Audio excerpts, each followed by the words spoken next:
Hi everybody. In the last lecture we looked at simple sentences and some common errors.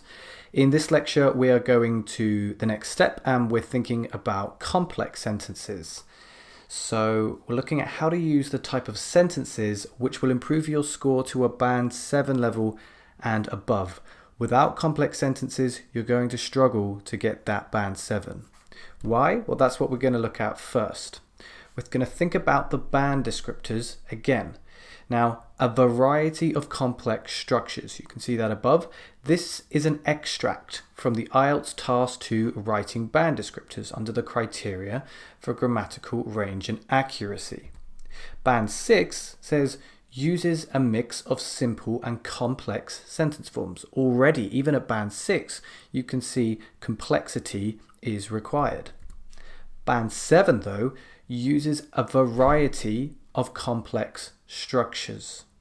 And if we look at band 8, uses a wide range of structures. So quite simply, the greater your variety of grammatical complexity, the higher your score in the exam, at least as long as your accuracy is also high. Okay, so thinking about how to create a complex sentence, let's first of all think about dependent clauses.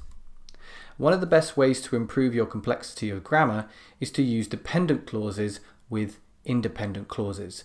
This creates what is known as a complex sentence. But what are dependent clauses? I have a dog. This is one independent clause. The idea is complete. This is like the simple sentences we were looking at in the previous lecture. I have a dog and you have a cat. Here we have two independent clauses linked by a coordinating conjunction, which is and. Each idea would make sense alone. I have a dog, you have a cat. They both make sense, they're linked with and. Now here you can see a sentence which is incomplete. Although I have a dog, now this is why it's called a dependent clause. It is dependent on another part of the sentence to make sense. The idea is incomplete. It requires the addition of another clause for it to be complete. Let's have a look at that. Although I have a dog, you have a cat. Now we have one dependent clause linked with an independent clause. Here the independent clause is you have a cat. And these clauses are linked by a subordinating conjunction.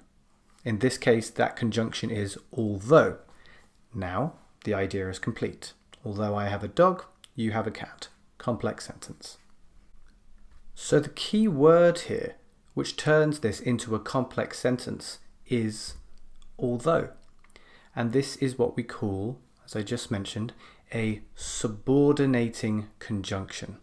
So subordinating conjunctions are key to creating complex sentences. So we're going to look at these here. To create a complex sentence, which is a sentence with at least one dependent clause, you need to use subordinating conjunctions. Now, there are many more of these conjunctions than you're about to see here, so I would recommend looking them up after this lecture so that you can get a little bit more knowledge on these. When is a subordinated conjunction? You can see that I've left part of the sentence out of this example. This just highlights the fact that the idea is incomplete. When teachers gave more discipline. There's clearly an incomplete idea here. We need more information for this to make sense. In order to keep children from eating unhealthy food, again, incomplete. Although people who live abroad face some difficulties, unless the government imposes a congestion charge. Even if the government invested in tourism and before moving abroad. So you can see here that each one of these clauses is a dependent clause. It's dependent on another part of the sentence to make sense. That's what we're going to look at now. Now our sentences make sense. Grades improved when teachers gave more discipline. In order to keep children from eating unhealthy food, advertising should be more strongly regulated. And you can read the rest of these sentences in your own time if you'd like to pause the video. But what I want to focus on here is the ordering of the subordinating conjunctions. If you use a subordinating conjunction at the beginning of a sentence, like in order to, or although, or even if, as we've done here, then notice we will use a comma after that dependent clause and before we begin the independent clause. That's very important, and it's something we're going to return to when we think about punctuation in a later lecture. Now, combining conjunctions. If you want to shoot for even higher band scores, moving up to not just the 7s but above 7.5, 8, etc., then you can think about increasing the complexity of your sentence by combining subordinating and coordinating conjunctions. For example, in order to reduce crime rates, the government should provide greater funding for the police and punishments should be made stricter. In order to subordinating, coordinating, and. Unless emergency services are given more financial support, the number of fatalities will continue to rise, even if other measures are adopted. Here we've got two subordinating conjunctions. Fatty and sugary foods need to be taxed or regulated so that children are not tempted by these unhealthy options. You're beginning with a coordinating conjunction and moving to a subordinating conjunction. So as to protect children who may be influenced by the powers of peer pressure, the government must educate children about the danger of drugs and clamp down on drug abuse by minors. Now this is a very complex sentence. There's quite a lot of things going on here. First of all, we have a subordinating conjunction, so as to protect children, that introduces the dependent clause.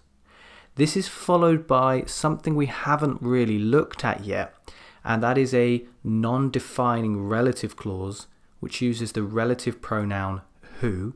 Don't worry about that for now. It's something we're going to look at later.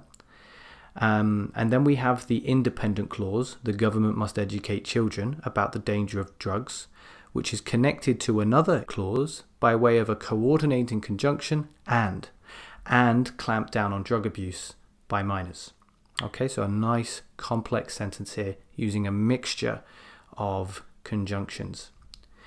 Now just to think about that purple text there, who, as I said, this is what's called a relative pronoun, and it is something we're going to focus on later in the course in lecture 26. So be prepared for that. It's just another way that we can improve the complexity of our grammar and therefore move ourselves up to a band 7 and above.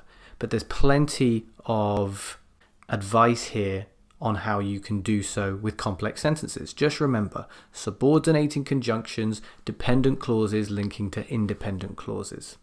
Okay, hopefully that gives you a little bit more confidence with complex sentences, and in the next lecture we're going to take a closer look at punctuation and some common mistakes there.